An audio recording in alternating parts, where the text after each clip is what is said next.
বিসমিল্লাহির রহমানির রহিম। প্রিয় বন্ধুরা, আজকের আলোচনার বিষয় সিরাপ অ্যাভোলোসিড প্লাস। এই ওষুধের জেনেটিক নাম অ্যান্টাসিড। সিরাপ অ্যাভোলোসিড প্লাস গ্যাস্ট্রিকের সমস্যা ও বায়ুরোধী ওষুধটিতে আছে dried aluminium hydrochloride gel USP 400 milligram, magnesium hydrochloride USP 400 milligram, simethicone USP 30 milligram উপাদান। ওষুধটি গ্যাস্ট্রিকের খুবই কার্যকর। আর প্রস্তুতকারক কোম্পানি এসিআই ফার্মাসিউটিক্যালস লিমিটেড। আজ আমি এই ওষুধের কার্যকারিতা, সেবনবিধি, পার্শ্ব প্রতিক্রিয়া ও সতর্কতা সম্পর্কে বিস্তারিত আলোচনা করব। কার্যকারিতা মানে এই ওষুধের কাজ কি, কোন কোন রোগের জন্য ব্যবহার করা হয়।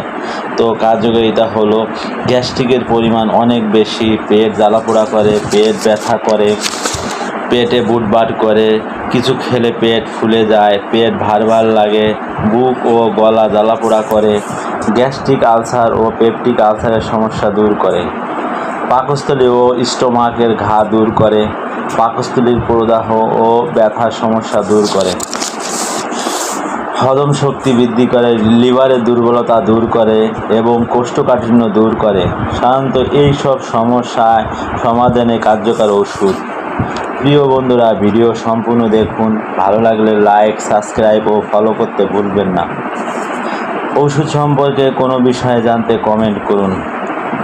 সেবনবিধি মানে এই ওষুধ খাওয়ার নিয়ম, এই ওষুধ কিভাবে খেতে হবে, কোন বয়সে কতটুকু ওষুধ খেতে হবে, সাধারণত এই সব বোঝায়।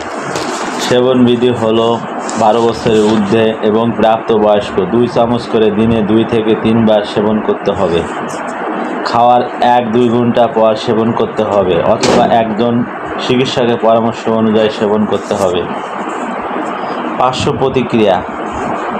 প্রতিক্রিয়া মানে এই ওষুধ খেলে কি সমস্যা হতে পারে, তবে কিছু লোকের ক্ষেত্রে হতে পারে।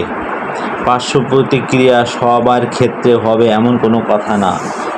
তো পার্শ্ব প্রতিক্রিয়া হলো ডায়রিয়া, বমি ভাব, কোষ্ঠকাঠিন্য হতে পারে। সাধারণত এইগুলি পার্শ্ব প্রতিক্রিয়া। গর্ভাবস্থা ও স্তন্যদানকালীন সময় এই ওষুধ সেবন করা উচিত নয়। এই ওষুধ করার আগে এক্সপায়ার ডেট দেখে ক্রয় করবেন। এই ওষুধ শিশুদের জন্য প্রযোজ্য নহে। সুবিচারের সাথে ওজন প্রতিষ্ঠা করো আর ওজনে কম দিও না। সূরা আর রহমান আয়াত 9।